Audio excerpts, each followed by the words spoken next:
नील विद्रोह किसानों का अंग्रेज़ों के खिलाफ पहला संगठित और जुझारू विद्रोह था, जिसने बाद के किसान आंदोलनों के लिए प्रेरणा का काम किया और एक मिसाल कायम की। बंगाल में नील की खेती 1777 में शुरू हुई थी। यूरोपीय बागान मालिकों ने किसानों को खाद्य फसलों के स्थान पर नील की खेती के लिए बाध्य किया। इससे किसानों को आर्थिक नुकसान तो होता ही था, साथ ही नील की खेती से भूमि की उर्वरता कम हो जाती थी, जिससे किसानों की अगली फसलें भी प्रभावित होती थीं। इससे वहाँ के किसानों में असंतोष बढ़ा और उन्होंने अंग्रेज़ी सरकार के विरुद्ध विद्रोह करने का निर्णय कर लिया।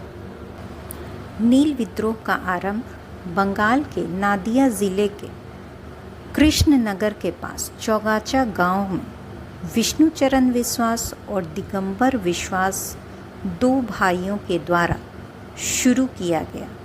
यह विद्रोह 1859 से 1862 तक चला।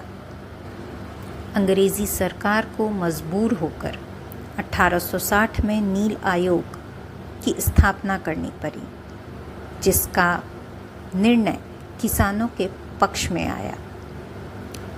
इस नील कमीशन के जो अध्यक्ष थे उनका नाम था W.S. सीटन कार।